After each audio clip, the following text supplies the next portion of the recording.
Oh my golleuse, oh my goller, ici Jonathan. Aujourd'hui, pas de news mercato, mais un focus sur le 11 de fou que pourrait aligner le Barça l'an prochain en tenant compte des infos mercato. Pour ce 11, on a choisi un 4-3-3 classique pour le Barça, même si Koeman aime bien aussi jouer avec 3 défenseurs en 3-5-2 notamment. Débutons avec le gardien. Si Marc-André Ter Stegen a connu une saison 2020-2021 irrégulière, normalement il devrait garder sa place dans le but catalan, donc pas de surprise à ce poste, Marc-André Ter Stegen. Passons à la ligne des 4 défenseurs et là ça commence à être un peu en travaux. On commence par la droite avec le latéral droit. Visiblement, le Barça semble satisfait de Serginho Dest et devrait juste le mettre en concurrence avec Emerson si sa pré-saison est intéressante. Donc ici, pas de changement, on va mettre Dest. Pour la charnière, c'est assez incertain. Ce sera très certainement Gérard Piqué qui devrait baisser son salaire ou Eric Garcia revenu en tant que joueur libre.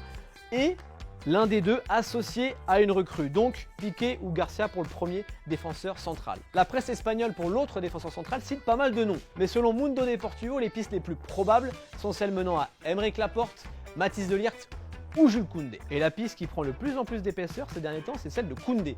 Donc on va miser sur Koundé. Laporta voudrait faire baisser son prix, dont la clause est de 80 millions d'euros, en incluant des joueurs dans la transaction comme Trincao, etc.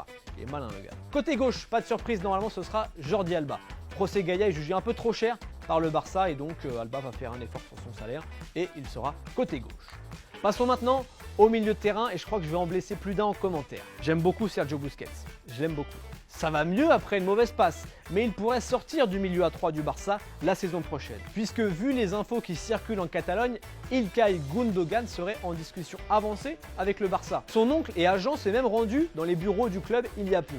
Si le Barça montre de l'intérêt, Gundogan serait prêt à signer au Barça. L'opération n'est pas facile, mais il reste que 2 ans de contrat à l'Allemand, il va avoir 30 ans et puis avec Laporta, on sait jamais. Du coup, Koeman pourrait aligner un milieu de terrain Frenkie de Jong à droite, Ilkay Gundogan dans l'axe et Pedri à gauche. Bref, soit de Jong, soit de Gundogan pourrait occuper le poste de sentinelle à la place de Busquets. Allez, on termine avec la ligne des 3 offensifs de notre 4-3-3. À droite, exit Lionel Messi, c'est une fraude. Bah non, en fait, comment se passer de lui? La prolongation de Messi semble évidente, en tout cas au moment où j'enregistre. Du coup, Lionel Messi à droite. Dans l'axe, c'est assez simple à prédire, même si des dossiers se sont réactivés ces dernières heures. Sergio Agüero sera sûrement l'option numéro 1, mais le feuilleton Memphis Depay est toujours ouvert au moment où j'enregistre. Donc s'il signe, il sera sûrement une option dans ce 4-3-3 l'an prochain. Donc ce sera Agüero ou Depay. Ou bien Lautaro Martinez, car il est toujours chaud pour aller au Barça, et son agent a même fait un appel du pied récemment au club. Donc à suivre. Sans oublier que... il y a quand même Griezmann qui peut aussi jouer à ce poste ou à gauche.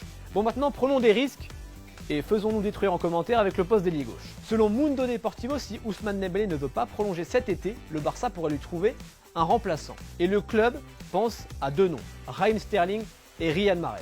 Je vous l'ai annoncé, on va prendre des risques et caler Sterling, même si la réalité calera plutôt Griezmann ou Dembélé, on va pas se mentir, soyons honnêtes. Voilà pour le 11 type probable du Barça en 2020-2021.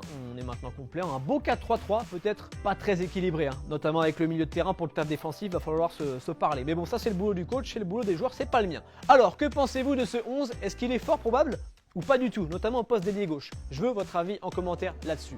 Et surtout, donnez-nous votre 11 à vous, probable du Barça, en commentaire. Nous on se retrouve très vite pour une nouvelle vidéo. Salut les amis et vive le foot!